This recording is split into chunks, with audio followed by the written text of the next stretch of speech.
Hundreds of small and regional banks across the U.S. are feeling stressed. More than 280 banks face the dual threat of commercial real estate loans and potential losses tied to higher interest rates. There's no doubt in my mind there's going to be more bank failures. Or at least dip below their minimum capital requirement. There will be bank failures, but this is not the big banks. Rapid interest rate hikes can mean borrowers suddenly face more expensive loan payments. And if they can't afford to pay up, they may default on their loans. A record $929 billion. So this video here, I came across it on my channel and my news feed, and it's talking about the collapse of banks and how banks are stressed out. And I don't know if you guys remember, it was probably about a year ago now when some of the banks had failed and a lot of people's money was frozen in their accounts. I know it was real big out in California, but it affected a lot of small businesses. For example, people that use Shopify or other e-commerce platforms, some of those banks were affected and impacted. So I want to show you guys this video, kind of talk about it. We're gonna do a little bit of learning about the pressure that banks are feeling right now. This video is about a month old, so let's go ahead and get back into it.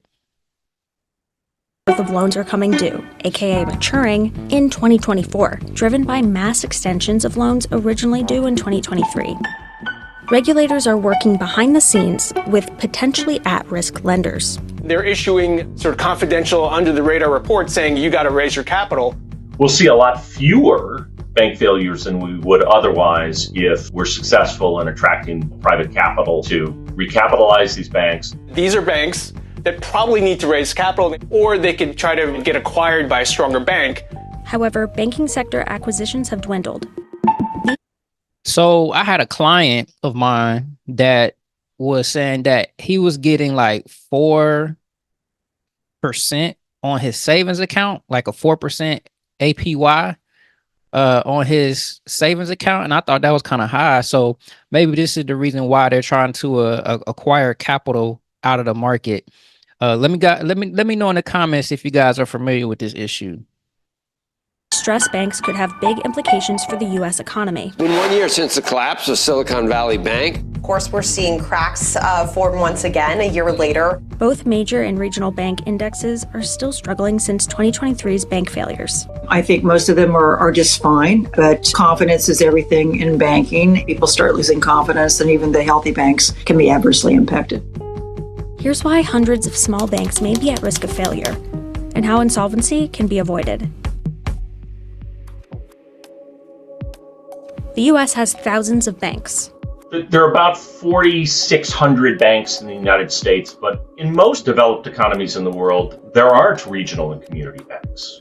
Approximately 4,000 banks in the U.S. are small banks, also known as community banks. If you add up the collective assets of those 4,000 banks, small banks control roughly the same value of assets as America's largest bank, J.P. Morgan Chase, with $3.2 trillion of assets. Now the stress is really moving to the community bank category, and those are between 1 and 10 billion in assets. They're the great bulk of the institutions that are going to be, facing this stress. The Claros Group analyzed 4,000 banks, screening regulatory call report filings for banks with over 300% of capital in commercial real estate loans and potential losses tied to interest rates. So I'm Brian Graham. I'm a founder and partner in the Claros Group. We thought it was important to focus on how they measured up on those two macroeconomic factors that are at work. Now, this may make a good point. I remember when the Silicon Valley Bank thing happened and, I was inside of my investment account and I was making some trades. Some trades that I actually made some money on was in the banking industry, but I made some money on the big banks. And I think the reason why I was able to make some money on those trades with the big banks is because a lot of the smaller banks, they were running out of money. And in order to, stay afloat, some of the big banks had to acquire them And once those big banks acquired them, they had more assets in their portfolio, and their stock price actually went up. And that's how I was able to actually make money on those trades, I believe. So if you guys are watching, this may be a good time to pay attention to some of the things going on in the banking industry right now, and maybe another opportunity for you guys to make some money in the stock market by investing in bigger banks right now, because some of the smaller banks may be failing or getting acquired. Let me know in the comments what you guys think about that. 282 U.S. banks are at risk, with nearly $900 billion in total assets. The majority of those banks are smaller lenders with less than $10 billion in assets each. 16 of those banks are larger, with anywhere from $10 to $100 billion in assets. There's only one bank with over $100 billion in assets. One point of this analysis is to say, look, across the universe of 4,000 banks, where are the issues going to be? They are going to be in the middle to small size banks, which is by its nature less systemic. I think the issue is that a lot of these smaller banks support communities away from the coast. You're essentially hamstringing the economic development in those communities. First of all, even if they're smaller banks, the communities that rely on them certainly care about them. The U.S. has about 130 banks that are considered regional banks, and collectively they control just under $3.1 trillion in assets. The larger regional banks, they're a really important source of credit for smaller and medium-sized businesses. And if you are a small business and you think that this doesn't impact you, if you take out loans or get merchant cash advances from things like your PayPal account or your Square account, your Shopify account. I know Shopify issues merchant cash advances. Other small lenders that help you with small term loans. This doesn't affect you. Back when the Silicon Valley thing happened, people were able to get merchant cash advances. I actually operated out of one through Shopify.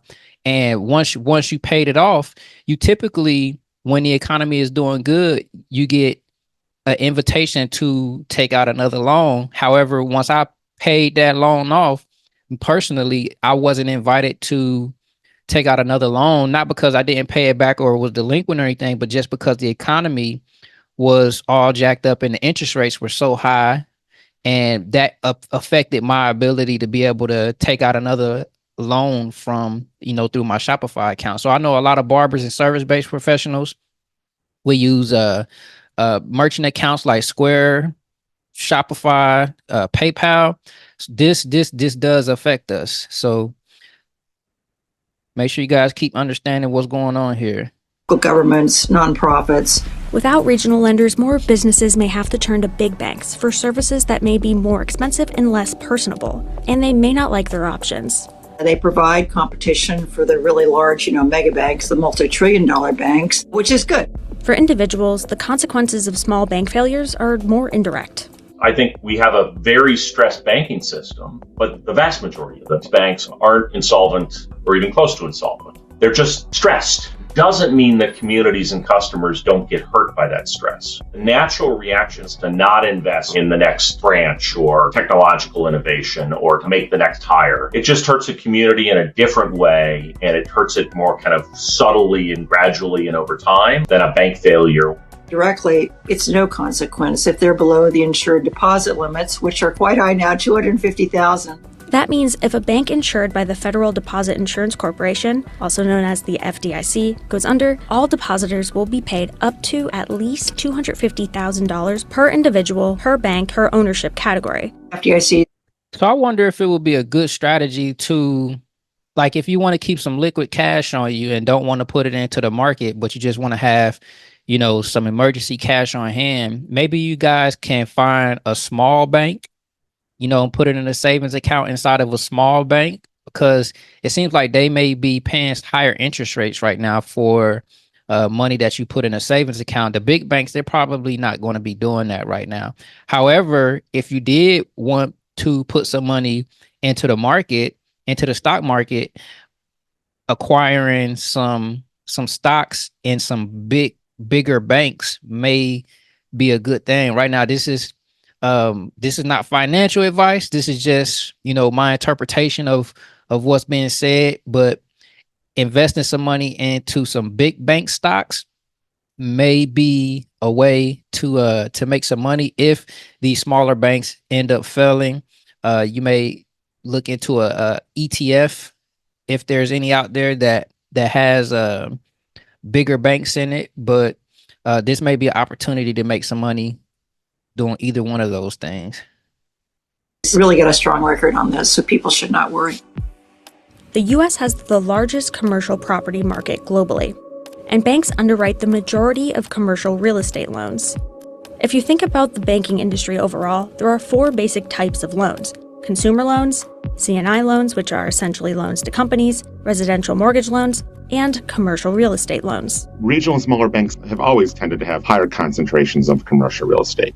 Is less that they just made a bad decision and jumped into commercial real estate with both feet.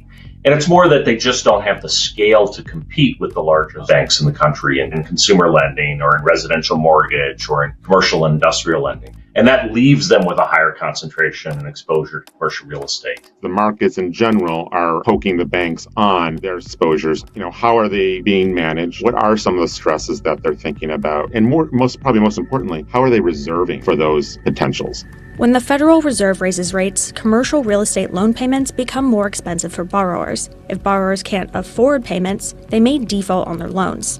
Federal Reserve Chairman Jerome Powell has candidly said, look, there are going to be bank failures. It's going to happen. We have identified the banks that have high commercial real estate concentrations, and we are in dialogue with them around, do you have your arms around this problem? Do you have enough capital? Are you being truthful with yourself and with your owners? The Federal Reserve hiked interest rates 11 times since March 2022. Interest rates being much higher than. Hey, those interest rates are crazy. I'm gonna let y'all go ahead and continue watching this video. I'm gonna put the link in the description so you guys can finish watching this video if you're interested in it. But it'd be interesting to see if those commercial banks or those commercial loans in those banks have any type of failures. And if it does, it's good to be prepared for things like that. That's why it's important to make sure that you always stand continuing to educate yourself about what's going on in the market. As entrepreneurs, we gotta keep learning, and the learning doesn't stop. So if you like this video, make sure you guys subscribe to the channel. Make sure you check the description also for the link to our YouTube club. Until next time, I will see you guys in the next video.